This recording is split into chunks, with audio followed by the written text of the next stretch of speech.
মানৱ সংসাধন মন্ত্ৰী ৰমেশ পোখৰিয়াল নিশংক ডাঙৰীয়াই এনডিটিভি নিউজ চেনেলৰ এক সাক্ষাৎকাৰত লকডাউনৰ সময়ছোৱাত ভাৰতবৰ্ষৰ স্কুল কলেজসমূহ খোলাৰ ক্ষেত্ৰত তথা পৰীক্ষাসমূহ কিদৰে অনুষ্ঠিত হ'ব সেই সম্পৰ্কে কিছু আমাক জানিবলৈ দিছে। তেখেতৰ এই কথাখিনি অতি কম সময়ৰ ভিতৰত এই ভিডিঅ'টোত জনাই দিছোঁ, গতিকে ভিডিঅ'টো সম্পূৰ্ণকৈ চাওক।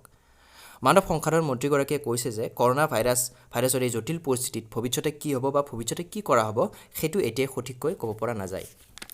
নিশ্চয় এইটো কথা হয়। তাৰপিছত তেখেতে শিক্ষাৰ ক্ষেত্ৰত উচ্চ শিক্ষাৰ পৰীক্ষাসমূহ কিছুদিন আগতে উল্লেখ কৰা মতে 1 জুলাইৰ পৰা 15 জুলাইৰ ভিতৰত অনুষ্ঠিত কৰা হ'ব বুলি কৈছে। দ্বিতীয়তে তেওঁ কৈছে যে ৰেড জোন এলেকাবিলাকত পৰীক্ষা অনুষ্ঠিত কৰা বা নকৰা সন্দৰ্ভত চৰকাৰে নিজা সিদ্ধান্ত ল'ব পাৰে।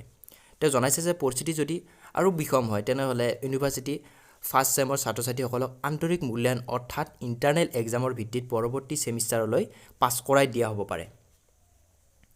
দ্বিতীয়তে ইউনিভাৰ্চিটি ছেকেণ্ড ইয়াৰৰ ছাত্ৰ ছাত্ৰীসকলক তেওঁলোকৰ পূৰ্বৰ ছেমিষ্টাৰৰ ৰিজাল্টৰ 50% আৰু বৰ্তমান ছেমিষ্টাৰৰ আন্তৰিক মূল্যায়নৰ 50% এই দুয়োটা ফলাফল যোগ কৰি যি ফলাফল ওলায় সেইটো ফলাফল ষ্টুডেণ্টজনে পাব আৰু সেই হিচাপে ষ্টুডেণ্টজনক পাছ কৰাই দিয়া হ'ব পাৰে।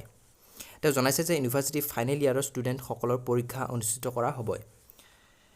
এইখিনিয়ে তেখেতে জানিবলৈ দিছে। তেখেতে স্পষ্টকৈ জনোৱা নাই যে পৰীক্ষাসমূহ অনুষ্ঠিত নহয়, এইটো কেৱল এটা প্লেনিং কৰা হৈছে যে এনেকুৱা পৰিস্থিতি হ'লে এনেকুৱা সিদ্ধান্ত লোৱা হ'ব পাৰে।